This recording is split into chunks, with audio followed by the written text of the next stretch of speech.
Hi, I'm Jack and welcome back because today I'm going to give you guys a ranking video in honor of Halloween. I hope you guys are having a great Halloween or you're planning on going out and getting candy, having a Halloween party, watching a spooky movie, trick-or-treating, trunk-or-treating, all that fun stuff. I hope you guys are having a great October and a wonderful Halloween because I'm going to do this video on the iconic Halloween day because I want to give you guys my ranking of the newest trilogy of Halloween films by David Gordon Green, which consists of Halloween from 2018, Halloween Kills, and Halloween Ends, which came out a couple of weeks ago. And with that said, before I kick things off, let me know down below in the comment section what's your ranking of these three movies. I'd love to hear your rankings of it down below in the comments. Please be civil and respectful about it. This is another divisive trilogy here, but I would love to see where your placements of these movies are. And with that said, let's get started. Spoilers for the entire trilogy ahead in this video. Coming in at last place is Halloween Kills. This isn't a bad movie by any means. It's very campy. There are some very cool moments in this movie, and it's just fun watching a movie where Michael Myers is just going around causing absolute madness in Haddonfield right after the events of the previous movie. There are kills in this movie that range from both absolutely horrifying to watch on screen to absolutely funny in very funny ways.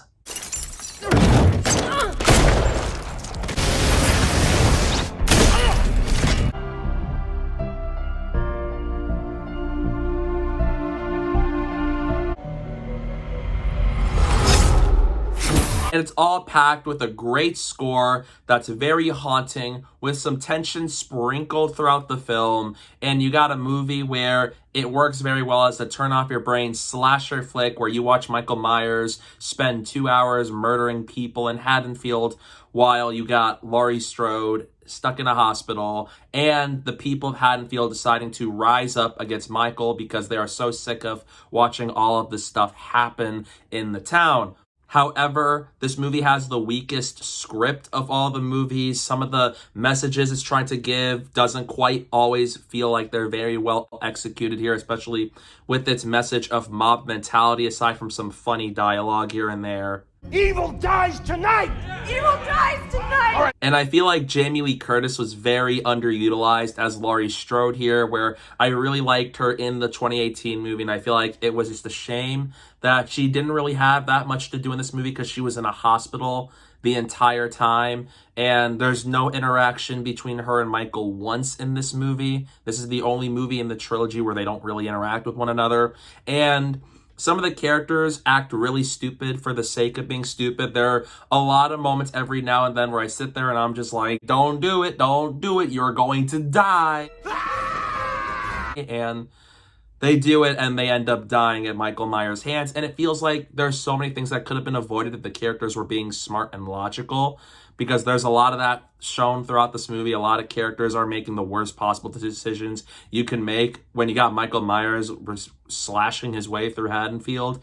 And so it's a movie where the script isn't that great. I wanted more of Laurie Strode. Some characters were being a little stupid, and it feels very incomplete because with Halloween 2018 and even Halloween Ends, you can watch them both on their own and it works pretty well, but with Kills, you kind of have to watch it alongside the other movies because it doesn't really work as well as a standalone story. Because even though it is a middle chapter of a trilogy, which it does serve as, it does feel like if I were in the mood to watch one of these movies, I would rather watch this after Halloween 2018 rather than watch Halloween Kills all on its own. So in the end, you have a movie where it's fun. It's a dumb turn-off-your-brain slasher flick where we get to watch Michael Myers just slash his way through Haddonfield and see the people of Haddonfield rise up against Michael because they're sick of all of his mayhem.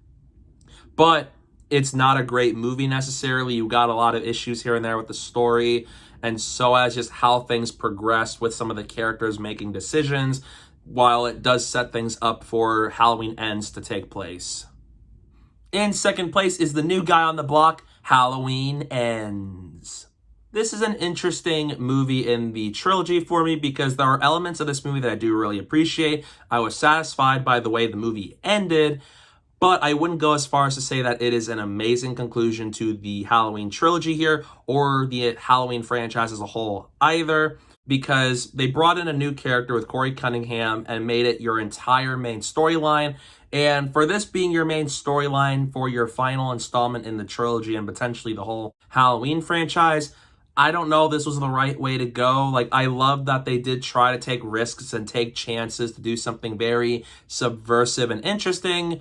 I'm not sure if your final installment is the movie to do that for, and I do feel like it leaves for a movie to where you have a really violent opening and a really great way to kick off this story, but as it went on, it suffers from some of the same issues I had with Kills, where you have characters making really dumb decisions here, and so is the fact that it should have capitalized a lot more on the final conflict between Laurie Strode and Michael Myers here, and in the end, it's a movie to where I'm not sure if this was the right story that they should have settled with for your final installment. But I love Jamie Lee Curtis as Laurie Strode in this movie. She's a lot better here than in the previous movie. She gets a lot more to do. We see her in a new phase of life and see how she's grown over those past 4 years and just see what happens when Corey comes into her life. And so as seeing her deal with the trauma, with how she lost her daughter at the end of the last movie and how her granddaughter is dating Corey and all that, how she feels about it.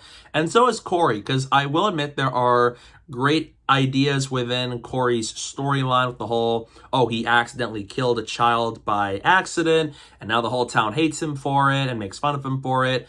And then he gets into the crosshairs of Michael Myers, and he somehow becomes a copycat killer of sorts. And it's new. There's a lot of things here that makes this a very unique movie within the Halloween franchise here, and there are moments in this movie that I do really appreciate. You once again got some really good kills in this movie, some that are really violent that I did not expect something like this to happen in a Halloween movie. And so as the final 25 to 30 minutes being a pretty satisfying way to wrap up this movie, where they finally wrap up the conflict between Laurie and Michael on a nice note, to where if this is the last movie in the franchise, I am okay with it, because they wrap things up on a note where I was pleased with how they concluded that storyline, where they leave off the characters by the end of the movie.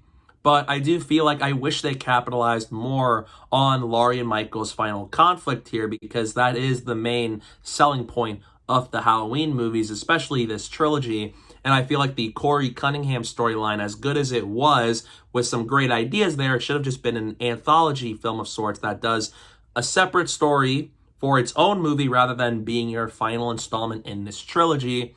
And you have characters making dumb decisions once again, where Laurie Strode's your voice of reason, where she's the only character who's really thinking logically and realizing you shouldn't do this, don't do it. And characters do it, they make some dumb decisions, and it ends up doing things really bad for them. And so you have that issue brought back for this movie, and I do feel like at times that it does take a bit for this movie to really pick up steam, and it kind of once again ties Michael Myers back to the supernatural thing like some other Halloween movies did. But in the end, it's a movie to where it was good enough. It's not a bad movie by any means, not a bad conclusion. There are elements here I really liked, and so is the way they wrapped up the story between Laurie and Michael once and for all. And there are some great kills here, so it has things you want that makes a Halloween movie. But I do feel like it could have been a little bit stronger, and I wish they focused more on Laurie and Michael than the whole Corey Cunningham storyline. So you get a movie to where it's in the middle of the list, it's better than Kills, but while it's not perfect, I thought it's a somewhat solid final conclusion to this version of Halloween trilogy, and so as potentially the franchise, unless they give us another reboot. But coming in at first place is Halloween 2018. This is easily the best of the new Halloween trilogy to me, because you got the most suspense here. You got some great kills. You got the best story. It has a strong start, a strong middle, and a strong conclusion. And I really like how we see Laurie focus on really trying to protect her family and prepare for the day Michael Myers makes his return to Haddonfield, especially that this is set 40 years after the events of the original film, retconning all of the sequels that happened before this movie. And I like this a lot. It's a very well done movie. It's well directed by David Gordon Green. And so as being a great legacy sequel to the original film to where it progresses Haddonfield and Laurie in ways that I did really like. And so as having all the things you want from a Halloween movie with violent kills, great score, lots of tension and suspense where you really feel the danger throughout the movie with all these characters from Laurie and Karen and Allison and even all these other side characters respond to the fact that Michael is all of a sudden free and he's out for blood in Halloween. And it is just a lot of fun. It is violent, it's crazy, it's wild. There's some funny moments here too, and this has a good amount of a lot of things that really blends really nicely in Halloween 2018, and this is the movie that came together the most for me out of this new trilogy. And although you still have characters making dumb decisions, and the character who serves as the Dr. Loomis replacement isn't really the greatest character in this movie, I had a lot of fun with it. It's easily my favorite of the new trilogy. It's the most fun, it's the most suspenseful, and it has the right amount of everything. And I love what they do with Laurie's PTSD and how she comes in the conflict with Michael Myers and how she tries to do whatever it takes to protect her family and face the ghost of her past. And so as seeing all these characters deal with the situation where Michael Myers is on the loose, he's coming to kill everybody, and you see characters live and die and go through all these very bad situations as they come into conflict with him. And the supernatural stuff didn't quite kick in with this movie, so it's a very grounded movie of the three. So I really dug this movie a lot. It's a lot of fun. It's a great legacy sequel to the original Halloween movie, and I really like this one a lot. And it's a terrific starting point for this new Halloween trilogy so that the other two movies can commence. So overall, this is easily my favorite of David Gordon Green's Halloween trilogy. So Halloween 2018 comes in at number 1.